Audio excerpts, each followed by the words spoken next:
আজকে দুপুরে কি দিয়ে লাঞ্চ করলাম তাই আজকে তোমাদের মাঝে শেয়ার করব। তো আজকের দুপুরের লাঞ্চে ছিল চিকেন বিরিয়ানি, যেটা ছিল বাহির থেকে আনা।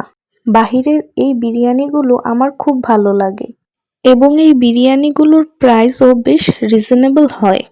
এই বিরিয়ানিটাতে চিকেনের কোয়ান্টিটি একটু কমই ছিল, কিন্তু রাইসটা অনেক ঝরঝরা আর গরম ছিল, যার কারণে তখন খেতেও খুব ভালো লাগছিল।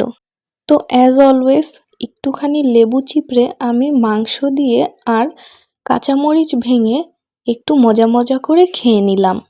তোমাদের কার কার আমার মতো লেবু আর কাঁচামরিচ খুব ভালো লাগে তা অবশ্যই কমেন্ট করে জানাবে। তো আমি আবার চিকেন নিয়ে আর একটু মজা মজা করে খেয়ে নিলাম। গরুর বিরিয়ানি থেকে আমার চিকেন বিরিয়ানিটা একটু বেশিই ভালো লাগে। তো বিরিয়ানির কাঁচামরিচটা ভালোভাবে মেখে আমি রাইসের সাথে মাংস মিশিয়ে একটু খেয়ে নিলাম। তোমরা অবশ্যই লাইক, কমেন্ট, শেয়ার করতে ভুলবে না। And that is it for today. Bye bye.